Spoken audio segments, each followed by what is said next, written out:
Karen Horney, one of the famous prominent German psychologists, wrote in her diaries, "I was the second child of the family. I had an older brother whom I was always envious of, because I thought, he is more beautiful than me and has more freedom and power than I do." Karen wrote, "My parents never had a good relationship with each other. My father was always on trip due to his job, and when I was a child, my mother always told me that she had married my father not for love, but from fear of becoming a spinster." Karen confessed that she was always looking for her parents' love and affection. She summarizes her life in an impressive sentence when she says, "Whole my life was spent on being envious of my brother and seeking love and affection, and that is why I decided to take revenge from the life." As a way of retaining her mother's affection, she acted the part of the adoring, obedient daughter. Until the age of 8, she was a model child, very submissive and compliant. Despite her efforts, however, she did not think she was getting sufficient love and security. Her self-sacrifice and good behavior were not working, so she changed her behavior deliberately and became ambitious and rebellious, deciding that if she could not have love and security, she would take revenge for her feelings of unattractiveness and inadequacy. She said, "If I couldn't be beautiful, I would be smart." And this decision changed her whole life. The life of Karen is a showcase of how a sense of being abandoned or unattractive or lack of love and security can lead us toward unexpected destiny. Her personality theory describes how a lack of love in childhood fosters anxiety and hostility. She concluded that she needed to feel superior, and because of her lack of beauty and sense of inferiority as a woman, she was inclined to masculine protest. In fact, everything she did and everything she studied in her life was under the influence of what she felt inside her.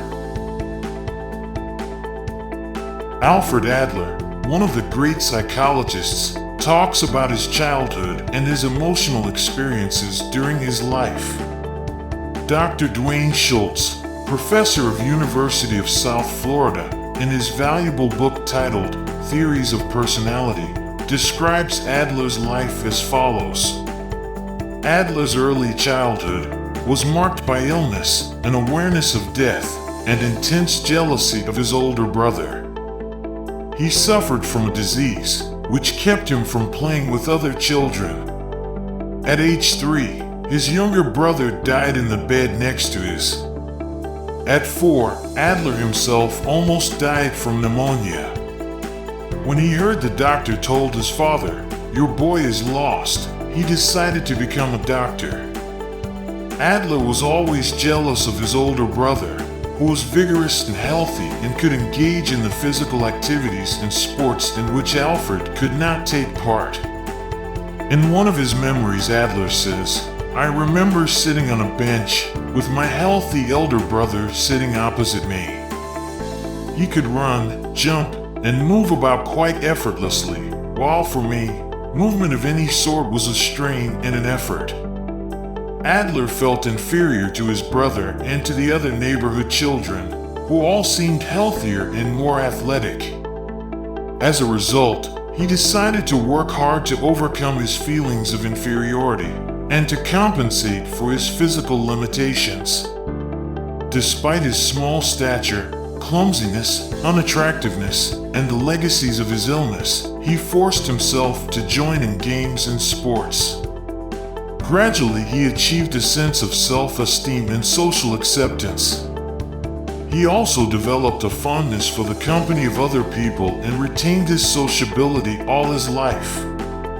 In many ways, the story of Adler's childhood is like a tragedy, but it is also an example of overcoming childhood weakness and inferiority to shape one's destiny. Adler believed that inferiority feeling is a constant motivating force in all behavior. In other words, individual growth results from our attempts to overcome our real or imagined inferiorities. Karen Horney, Adler, Freud, and many other great psychologists tried to show us how our feelings and emotions can shape our destiny without us being aware of that. Once we are born, the feeling of anxiety and fear forms inside us. Fear of losing security and serenity. We are constantly seeking love and security in our life and running away from being belittled or inferior. Karen Horney defined basic anxiety as a pervasive feeling of loneliness, helplessness, and fear. Regardless of how we express basic anxiety, the feeling is similar for all of us. According to Horney's theory, we all try to protect ourselves against basic anxiety using one of four quite different ways: securing affection and love, being submissive, attaining power, or withdrawing. It is really important and eye-opening for us to know how we and people around us are dealing with our anxiety and protect ourselves against that. Some people believe that by securing affection and love from other people, they can protect themselves. These people may gain affection by trying to do whatever others want, or by bribing others, or even threatening them. Another group of people use being submissive as a means of self-protection, meaning that they become compliant with the wishes of either one particular person or everyone in their social environment. Submissive people avoid doing anything that might cause conflict with others. They dare not criticize or give offense in any way. They must repress their personal desires and cannot defend even against abuse. Most people who act submissive believe they are unselfish and self-sacrificing. The third group of people try to attain power over others to compensate for helplessness and achieve security. For these people, power could be gained through success or through a sense of superiority. Such people seem to believe that if they have power, no one will harm them. These three self-protective ways have something in common which makes them different from the fourth way. By engaging in any of them, the person is attempting to cope with basic anxiety and interaction with other people. The fourth way of protecting oneself against basic anxiety involves withdrawing from other people, not physically but psychologically.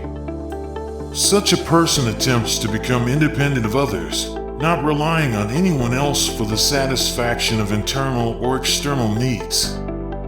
These people achieve that purpose by becoming aloof from others and not seeking them out to satisfy emotional needs. This process involves suppressing or minimizing emotional needs, so they will not be hurt by other people.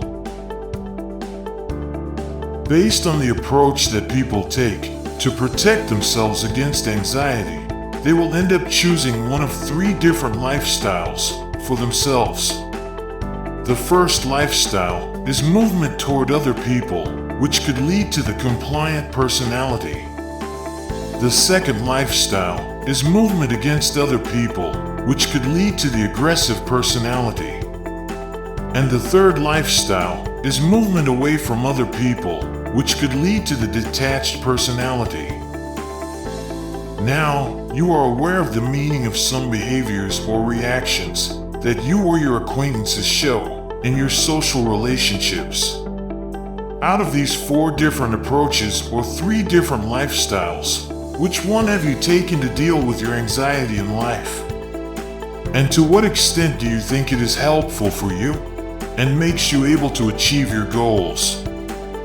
This is one of the critical questions that you need to answer if you want to grow.